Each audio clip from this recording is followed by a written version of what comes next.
এসছে আজকে প্রভাতী একটি সংবাদপত্রে প্রদেশ কংগ্রেস সভাপতি আশিস বাবু কটাক্ষ করেছেন এবং যে ক্যাপশন সেটা দেখলাম, উনি বক্তব্য রেখেছেন যে খাদ্য দপ্তরের দ্বারা যে সিদ্ধান্ত আমরা এবার ঘোষণা করেছি দুর্গা উৎসবে পূজা উপহার উপলক্ষে মাননীয় মুখ্যমন্ত্রীর প্রচেষ্টা এবং খাদ্য দপ্তরের উদ্যোগে 1 কেজি করে চিনি, 2 কেজি করে ময়দা এবং 500 গ্রাম সুজি বিনামূল্যে প্রদান করা হবে রাজ্যবাসী দুর্গা উৎসবের উপহার হিসেবে।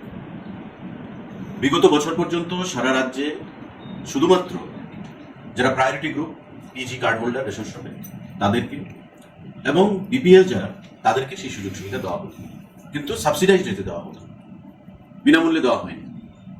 কিন্তু এপিএলদেরকে সেটা প্রদান করা হতো।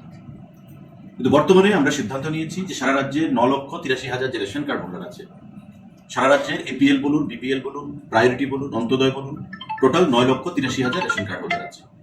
প্রতিটা পরিবারকে আমরা 2 কেজি ময়দা, 1 কেজি চিনি এবং 500 গ্রাম সুজি আমরা প্রদান করব এবং সেটা বিনামূল্যে প্রদান করা হবে। এটা জনমুখী সিদ্ধান্ত উৎসবের মরশুমে আমরা নিতে পেরেছি এবং এতে আমাদের খাদ্য দপ্তরের খরচ হবে 6,84,00,000 টাকা। এই যে একটা সাহসী পদক্ষেপ, এটা জনমুখী পদক্ষেপ আমরা গ্রহণ করেছি মাননীয় মুখ্যমন্ত্রীর নির্দেশে, তার একটু সাধুবাদ কিন্তু জানালেন, বরং কি বললেন যে মানুষকে আমরা টুপি পরিয়েছি।